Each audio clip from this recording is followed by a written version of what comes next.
Okay, y'all. I apologize. I went on ahead and did some stuff. I meant to film it. I'm not taking it off to refilm it. But you see, we have the sticky adhesive backing on. We're gonna use the 8-in-1 on this guy.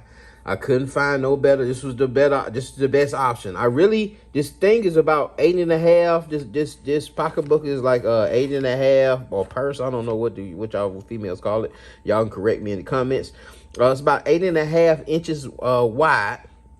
My design was 8 inches. I think it's 9 inches wide. My design was 8.5 or something like that. But I really didn't have a hoop. I really couldn't figure nothing out to kind of, I wanted to fill this up. I wanted to fill the whole thing up.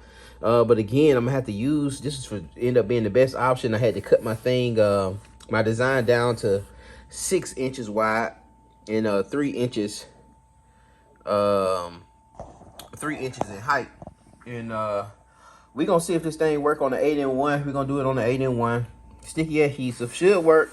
But it's always something. Like I said, it's always something with these things. But hopefully it come out as good as that other tote purse that we did earlier. So we have it here on the 8-in-1, and still we may run into the hoop bar underneath here. It's still we should clear it, but this can come up and hit this and snatch everything off. So y'all be mindful of that when y'all doing purses or doing any kind of garment where it's not a lot of room in here. You like that arm barely getting in there. I may have could have flipped that. I don't know. I'm gonna just go with that. I ain't get it on camera, y'all, but I'm gonna just show it to you now. So when I try to do the outline. Watch this. See, you know what's catching it up under here. Look at that mess. I took it off to see what was really going on, and you can see that design really is really too big. It's a little too big for it. So what we're gonna do? We're gonna come in here. Just gonna try to make some adjustments real quick.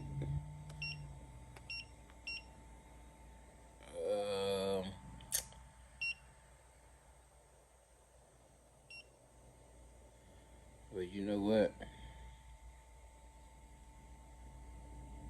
Let me see something.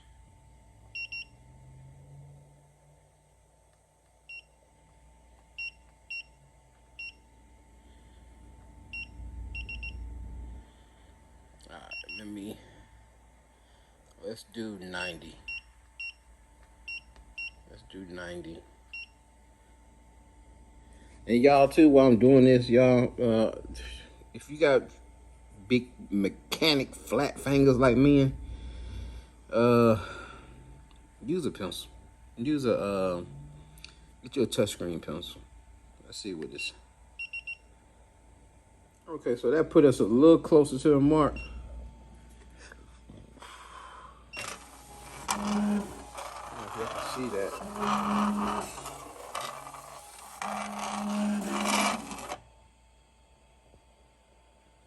I may can get it just a tad bit bigger, but I may not need to play with it. Okay, y'all, we had to make it even more smaller.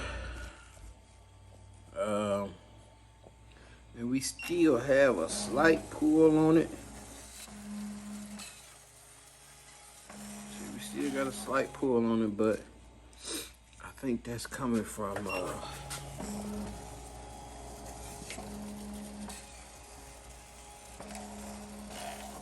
yeah, I know where that's coming from. All right, that's coming from when it's coming back. We gonna run with this. We're gonna run with this and see, what. It's a good idea also when using these hoops to use your this little marker. It's a little fashion marker. I don't know the terms for it, but you use it for someone. You can just rub this stuff off, or take a little damp rag and get it off. All right, so you'll know where the frame is. So when you do your trace, you'll make sure you're not hitting this frame, because you hit that frame, you're gonna be messing around and be over there on the phone with tech support, or you're gonna be searching the forums trying to figure out how you can get this thing back started, especially if it's you fairly new to embroidery. This thing can scare you once it hits the frame, and you probably gonna do it. You're gonna do it. So after a couple times, you'll realize how important it is, and go ahead and mark these things, and don't take shortcuts.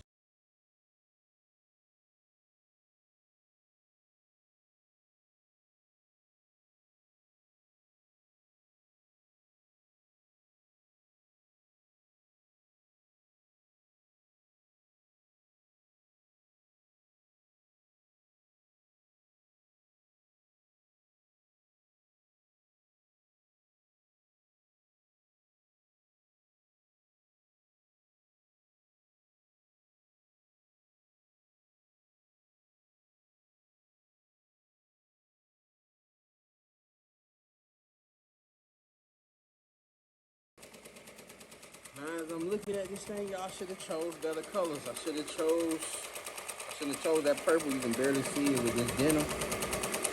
But you know, that's just, not knowing the color schemes and stuff like that. Just not thinking about that. But you got to keep that in mind when you're picking your colors on what color that's going on to that garment, or what color the garment is. But it'll be all right. I think it'll be all right once the outline comes in. Maybe you can see it a little better. But if I had to do it over, I definitely would choose another color. Maybe like a hot purple or something a lighter purple than that. You know what I'm saying? That purple's too dark for my taste on this deal. Dumb design, like we just had like 5 jump stitches in a row. Let me see if we can catch it. I made trims in a row. See if we can catch it on here, man. It's about 20 trims in this yellow. And this is what's gonna cause you to have thread breaks, or cause your thread to jump out of this thing, come from up under the needle. That's what happens a lot of time with those jump stitches. Watch this, another trim. I don't know how I missed this and why I didn't adjust it. If it could even be adjusted, maybe it couldn't have been adjusted. But I don't like having all those trims in there. You don't like your trims in the jumps. But I'd rather have a jump and I can come back and cut the thread and then have this thing continue to stop. See that little jump right there? You got another little jump right there. And you got another little jump right there. I can deal with that. So we had, watch this right here now. This is just, like, this right here was just ridiculous. But this ain't it. It's gonna hit them little, I don't know what those called coming out of the lily. It's gonna hit the top of it. Trim.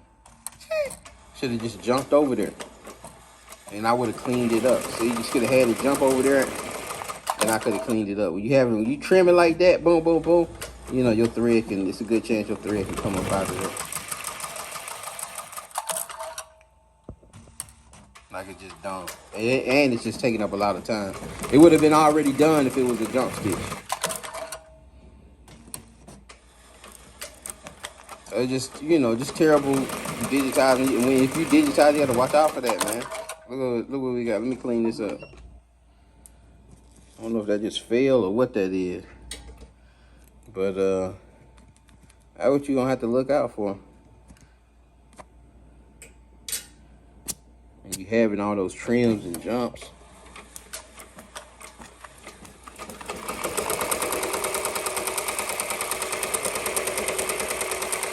This is the earring part. There shouldn't be no trims after this. This white should run straight through, hopefully.